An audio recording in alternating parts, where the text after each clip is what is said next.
Bom dia, boa noite a todos. Estamos aqui agora novamente reunidos, não de forma presencial, mas dentro das nossas possibilidades, de maneira remota, de maneira virtual. E dando continuidade àquilo que nós já trabalhamos na nossa primeira aula, a aula de hoje nós iniciaremos uma abordagem do que seria um conceito de direito internacional privado. E nós podemos dizer que essa ideia de conceito de direito internacional privado está muito ligado com aquilo que nós já vimos na aula anterior dentro de uma abordagem inicial da nossa disciplina. Nós não apenas vimos que o direito internacional privado e aí a matéria de direito internacional privado tem as suas peculiaridades e por isso tem um desenvolvimento de aulas, atividades diferentes, mas nós vimos que o direito internacional privado tem um caráter absolutamente multidisciplinar. E essa ideia da multidisciplinariedade do direito internacional privado não apenas está relacionada com os outros ramos do direito. Tá? Então, vimos que praticamente não existe ciência do direito que não interage, que não contribui de alguma forma com a nossa disciplina.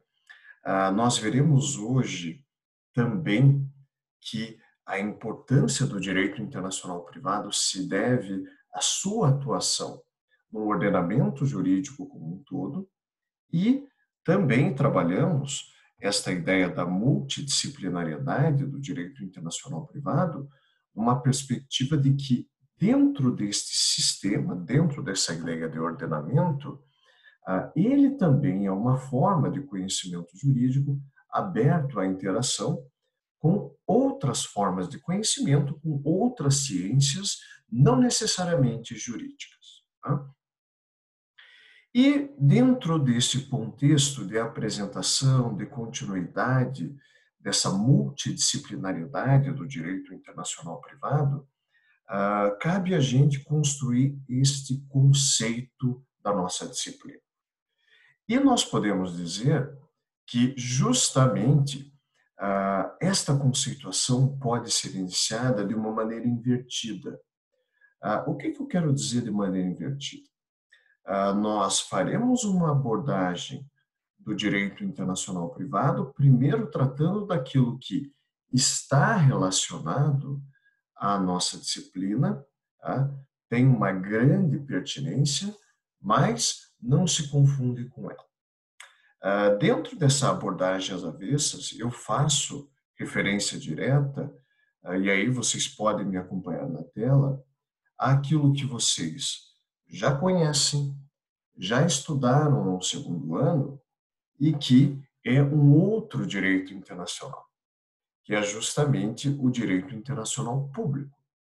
Então, nesse primeiro momento, ao retomarmos ou recobrarmos o que é o direito internacional público, de certa forma, nós também estamos já delimitando um campo de trabalho do que é o direito internacional privado. Porque as semelhanças entre esses dois ramos do direito vão muito além do que uma mera semelhança entre o nome. Porque esses dois ramos do direito, eles compartilham um mesmo ambiente jurídico. Tanto o direito internacional público quanto o direito internacional privado coexistem nesse chamado ambiente jurídico internacional. E qual foi a percepção que nós tínhamos? Nós vimos que o direito internacional público surge como um ramo do direito relacionado ao estudo das relações desenvolvidas entre os Estados. Só que, se essa era uma proposição inicial, com o desenvolvimento, o direito internacional público, em hipótese nenhuma, ele ficou restrito a simplesmente analisar ou tentar depurar essas relações entre os Estados. Nós vimos no segundo ano do curso de Direito que as chamadas pessoas de direito internacional público vão muito além do que apenas os estados. Então, nós podemos dizer que não apenas os estados interagem nesse ramo do direito, mas os estados e os entes representativos deste. Quando falamos direito internacional público, não necessariamente, no nosso caso, a representação se dê formalmente pela República Federativa do Brasil. Há diversos entes que têm essa capacidade de representação. Então, nós poderíamos, elencando e voltando essas pessoas de direito internacional público, dizer que estados, entes representativos e uma outra categoria que, inevitavelmente, nós temos que tratar, e certamente vocês, dentro dessa análise, já recobraram, os mais diversos organismos internacionais, né? Os organismos internacionais são, sem dúvida, aquilo que, em termos de pessoas de direito, são mais marcantes para o direito internacional público, né? Então, elas representam a essência desta disciplina. Então, é um ramo do direito que pode ser levado a cabo por estados, seus entes representativos. Nós vimos também esses diversos organismos internacionais que nós trataremos em nossas aulas. Também, no âmbito privado, nós, ou ainda de pessoas de direito privado, nós podemos ter pessoas jurídicas de direito privado adentrando ou interagindo nesse ambiente de direito internacional. Nós temos, e aí nós conhecemos uma série de exemplos, diversos organismos não governamentais que são muito ativos nas mais diversas searas do direito internacional público. E também, trabalhando com essas pessoas que têm uma conotação privada, nós, pessoas físicas, indivíduos, também podemos ter um protagonismo nestas relações que inicialmente eram marcadas exclusivamente por estados. Então, quando nós trabalhamos essas chamadas pessoas de direito internacional público, nós estamos tratando aqueles que podem justamente protagonizar essas relações. Conhecido os protagonistas ou recobrados protagonistas, sobre o que essa relação ou essas relações versam.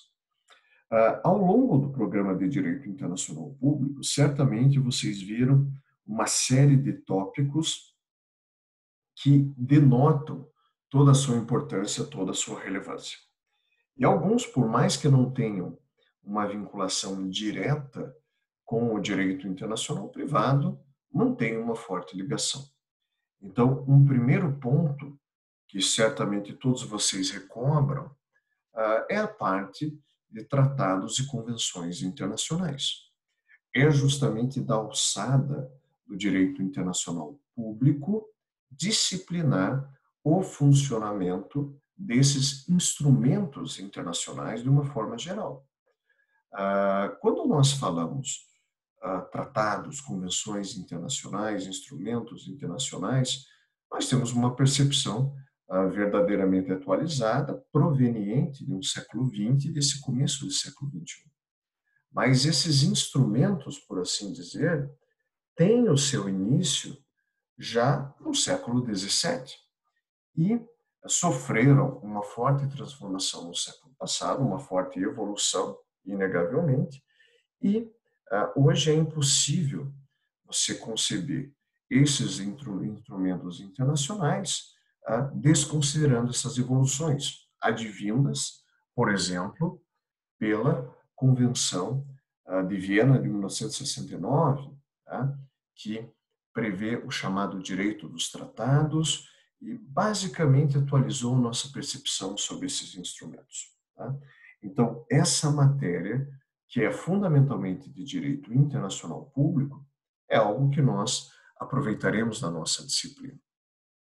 Podemos também mencionar algo que talvez não seja tão antigo tão remoto quanto instrumentos internacionais, mas que, ao surgir no século passado, surge com um impacto irreversível, que é quando nós falamos de uma chamada disciplina internacional dos direitos humanos.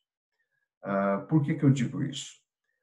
Hoje é impossível você fazer um raciocínio jurídico atualizado, e aí pouco importa qual seja a abordagem, sem que não faça uma ponderação desses conceitos. Essa influência dessa disciplina internacional dos direitos humanos é de tal forma forte que hoje discute-se se esses direitos humanos não haveriam ou não haviam evoluído de tal forma que teriam até mesmo se destacado do direito internacional público e ganhando uma independência, um funcionamento próprio. Mas, adotando ou não essa perspectiva de evolução para uma autonomia, é certo que, dentre as matérias clássicas do direito, se há uma que contribuiu, inegavelmente, foi direito internacional público.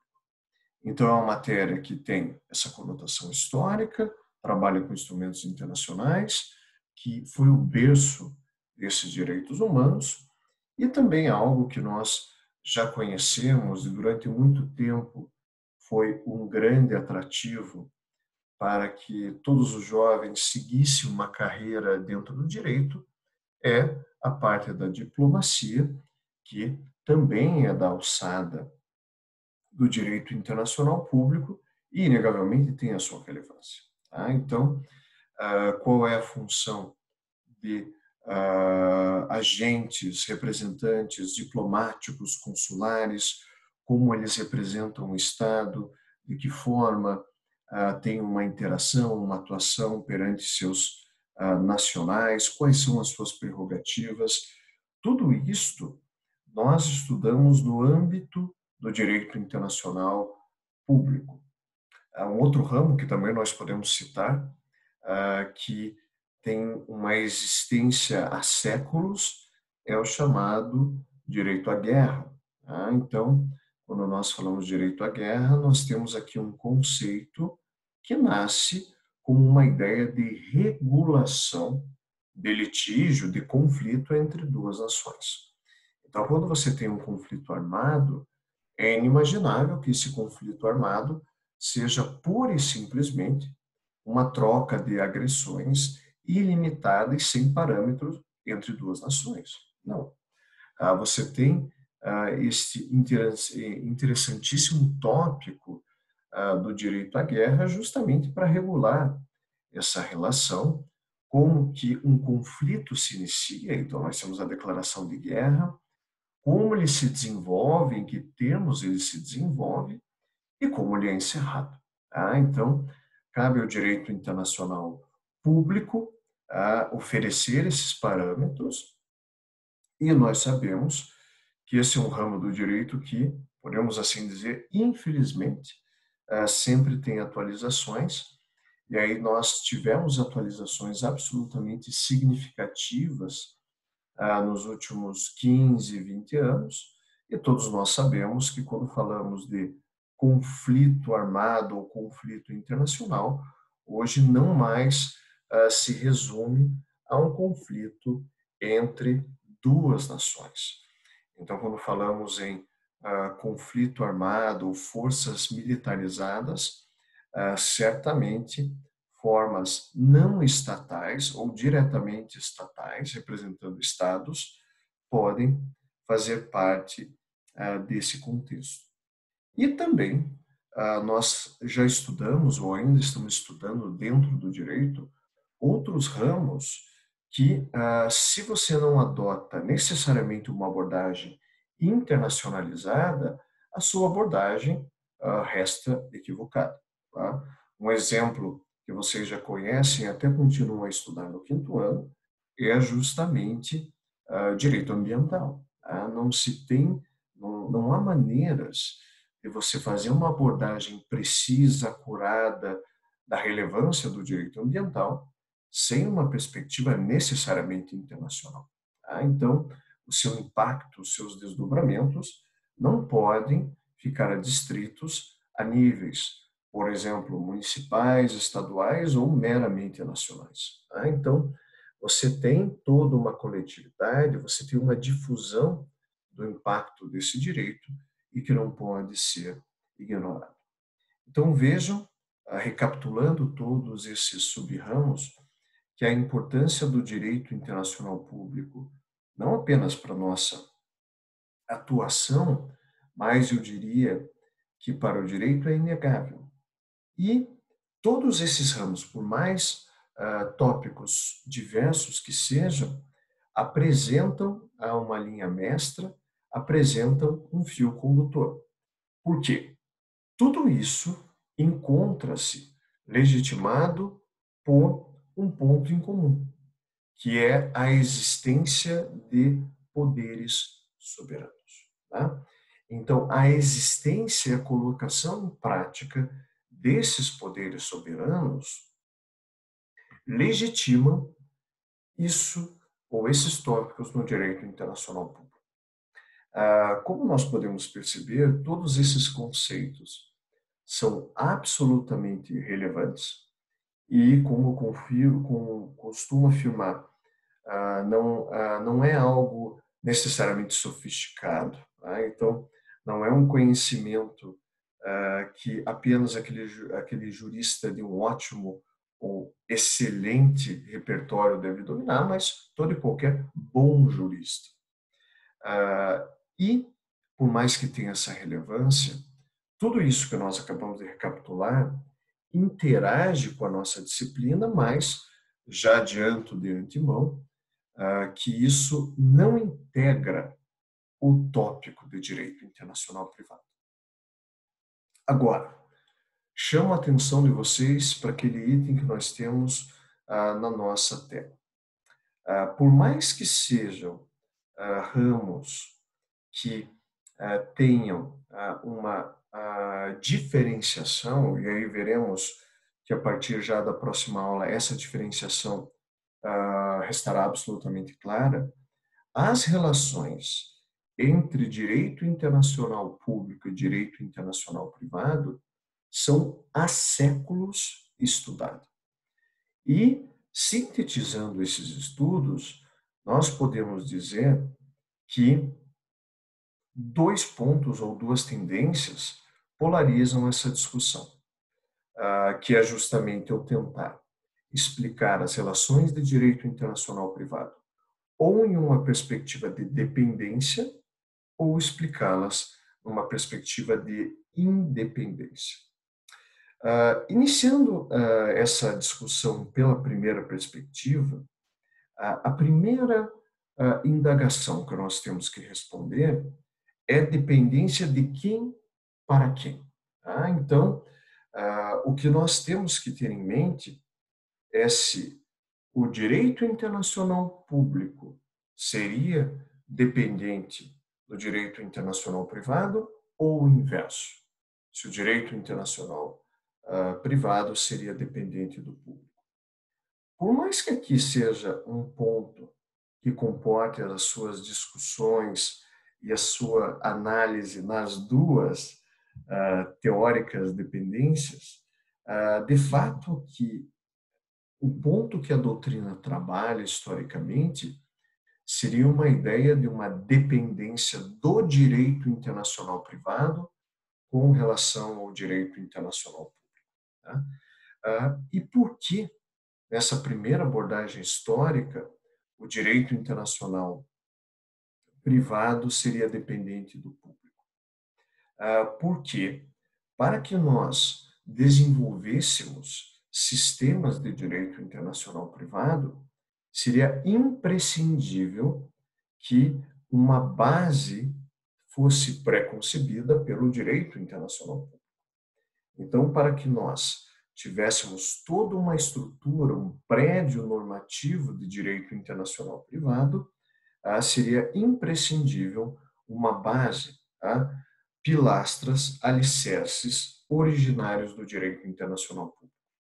Por isso que essa primeira corrente doutrinária entendia a nossa disciplina como dependente ou como uma derivação do direito internacional, justamente por ter essa necessidade de se desenvolver em bases já pré-concebidas. E o grande exemplo de como conceitos, lógicas, racionalidades de direito público serviam de ponto de partida para toda a estruturação do direito internacional privado seria um conceito que todos vocês já dominam e que até mesmo eu já tratei na aula de hoje, que é a ideia de soberania. Ninguém duvida que soberania é um conceito formado nas bases do direito público e também, quando eu falo de direito internacional privado, o ponto de partida é o conceito de soberania. Por quê? Nós veremos nas nossas aulas que quando eu falo direito internacional privado brasileiro, eu, em última análise, estou fazendo referência àquele conjunto de normas, regras e princípios que o Estado brasileiro criou ou adotou para reger as normas, ou melhor, reger os fenômenos jurídicos desta natureza. Então, o direito internacional privado decorre de uma discricionariedade soberana do Estado de regular dessa ou daquela forma um determinado fenômeno. Então, podemos dizer, e assim tratavam, que a soberania, enquanto conceito jurídico, era a prova inequívoca de que o direito internacional privado demandaria esse pressuposto, esse conceito pré-estabelecido no âmbito público. Podemos dizer que soberania era o carro-chefe, era o principal exemplo, mas em hipótese nenhuma o único exemplo.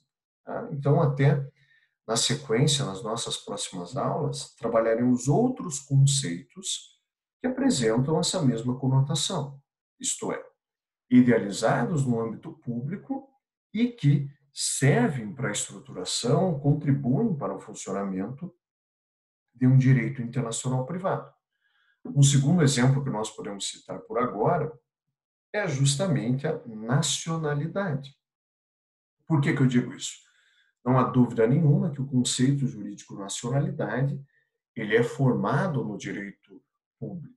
Então, nacionalidade é aquele vínculo, é aquela pertinência, é aquela relação de pertencimento entre um determinado cidadão e um determinado Estado.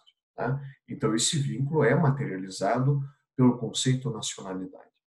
E nós veremos que desde dos primórdios, desde a modernidade, o direito internacional privado usa com uma boa intensidade esse conceito nacionalidade. Então veja que nós temos uma série de exemplos, ou alguns exemplos, que mostram justamente que o direito internacional privado parte de uma base publicista já concebida. Esta é a razão pela qual nós temos que uma primeira linha histórica é de que esse ramo seria concebido numa perspectiva de dependência ao direito internacional. Só que esse primeiro entendimento colocado foi sendo submetido à discussão, à reflexão, e quando tudo é submetido a uma discussão, uma reflexão, há uma natural mitigação de suas bases ou das suas estruturas. E esta discussão foi ganhando corpo e foi evoluindo até um ponto, e aí chegamos no último item dessa tela, que passou-se a conceber o direito internacional privado como independente do direito internacional público. Então, nós poderíamos e temos que imaginar o que foi observado ao longo dessa jornada, ao longo dessa evolução, que fez com que a doutrina, de maneira tão veemente, tão forte, mudasse completamente a sua percepção. de algo que era dependente, que passaria a ser considerado como um ramo do direito autônomo, um ramo de direito independente. Aquilo que levou a essa constatação foi justamente a ideia de que o direito internacional privado tem um outro objeto científico, um outro objeto de análise, que, em hipótese nenhuma, se confunde com aquilo que nós estudamos no direito internacional público. Então, não sem motivos, nós já tratamos na aula de hoje daquela percepção mais básica, mais essencial do que é o direito internacional público. Por quê? Porque isso é tão elementar que não há mais o que cogitar já para as nossas próximas aulas, que nós venhamos a fazer alguma confusão do que está na pasta do direito internacional público, do que está na pasta do direito internacional privado. Então, nós temos ali objetos científicos distintos que apresentam também necessidades ou peculiaridades distintas e que desencadeiam todo um processo. Você tem racionalidades próprias de cada um deles, teorias, lógicas, um funcionamento de direito internacional público e privado independente, que de maneira nenhuma se confunde. Então, toda essa análise que inicia ou se inicia na constatação de diferentes objetos científicos nos leva a essa perspectiva. Vocês poderiam se perguntar, tudo bem, eu entendo com muita tranquilidade de que o direito internacional privado deve apresentar objetos de análise bem distintos de outros ramos, mas aquilo que nós tratamos dentro do campo da dependência continua válido. Mesmo hoje, o direito internacional privado pressupõe um funcionamento da soberania. A soberania não deixa de ser uma base, não deixa de ser um ponto estruturante da nossa disciplina. Então, como que nós podemos resolver esse impasse? De que ele seria independente, mas que, mesmo sendo independente, precisaria desses conceitos jurídicos formados no âmbito do direito público. Aqui o que nós podemos abordar é que a relação entre esses dois ramos do direito estão muito mais com a perspectiva de via de mão dupla. Tá? Em que sentido? Nós temos aqui dois ramos do direito independentes, mas que de maneira nenhuma são incomunicáveis. Nós já mencionamos que direito internacional público e direito internacional privado pertencem ou integram um mesmo ambiente jurídico. Tá? São atores que dividem o mesmo palco, tá? Que é o ambiente jurídico internacional.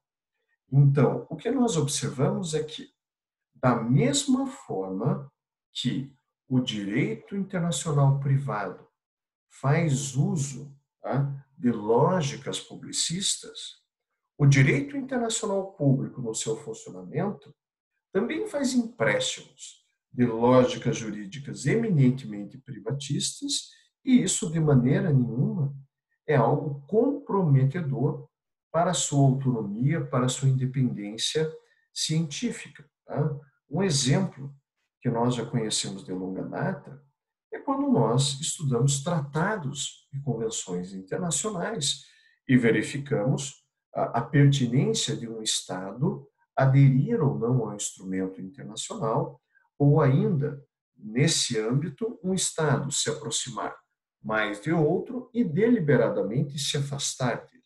Tá? Então, esta questão de aderir a um certo instrumento, a uma agenda internacional, ou se alinhar com esse grupo de países e se distanciar de outro, é algo que nós entendemos como perfeitamente aceitável naquilo que chamamos de uma discricionariedade decorrente do exercício do poder soberano. Tá? Então, essa discricionariedade no exercício do poder soberano, de se comportar ou se alinhar dessa ou daquela forma, inegavelmente é uma absorção no direito internacional público e uma lógica oriunda e nascida no direito privado, que é da autonomia da vontade, que nós sabemos que estrutura todo um movimento contratual dentro de uma modernidade jurídica. Então, a ideia que nós devemos ter é que sim, o direito internacional privado é independente do direito internacional público, são ramos do direito absolutamente distintos, mas que interagem, mas que se comunicam intensamente, promovendo esse intercâmbio de racionalidades jurídicas. E esta interação, de maneira nenhuma, compromete a sua autonomia, a sua independência. Tá? Então, dentro desta abordagem, é essa leitura que nós devemos ter em mente. Tá? Avançando na nossa discussão, e aí eu convido a todos vocês a me acompanhar numa próxima tela, o direito internacional privado ele deve ter essa conceituação destacada, não com uma perspectiva de pura e simplesmente fechar uma definição, tá? De ter uma definição como válida, infalível e reproduzi-la sempre que necessário. A ideia de nós, não apenas na aula de hoje, mas nas nossas próximas aulas, tratarmos desse conceito de direito internacional privado é muito mais voltado numa perspectiva de delimitar o nosso campo de trabalho do que propriamente a conseguir fechar uma definição pronta e acabada. Tá? Então, a abordagem ou o propósito de fazermos essa leitura já em uma segunda aula é já desde esse momento antevermos todas essas relações jurídicas que são passíveis de serem estudadas na nossa disciplina.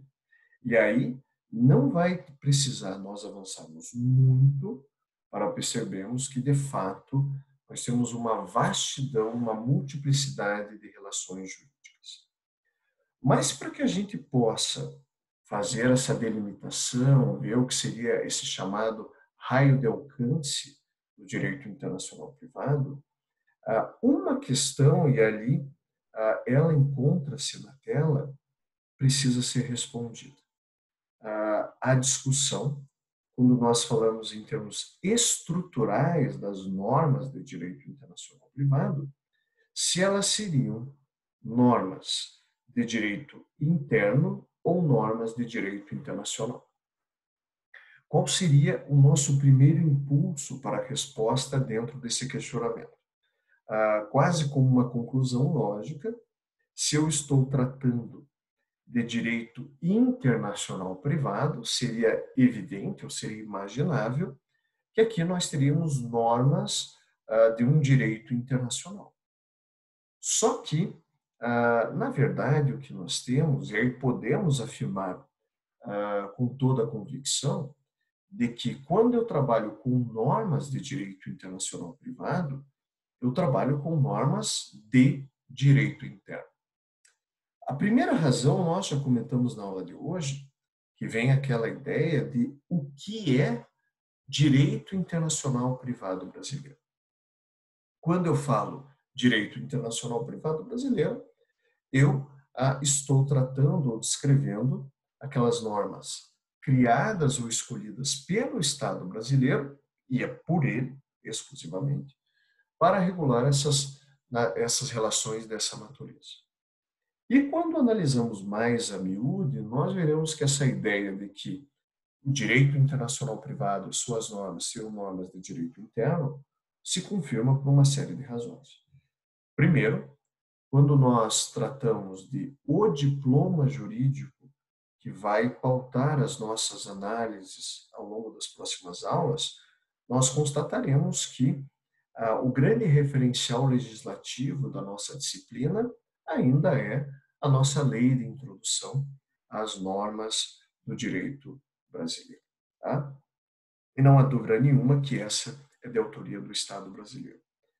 Ou ainda, quando nós tratamos de tratados e convenções internacionais, não há dúvida que no plano de sua existência, eles são internacionais. Tá? Então, são instrumentos que, de maneira independente ou no âmbito de organismos internacionais, são discutidos por uma série de estados, organismos, etc.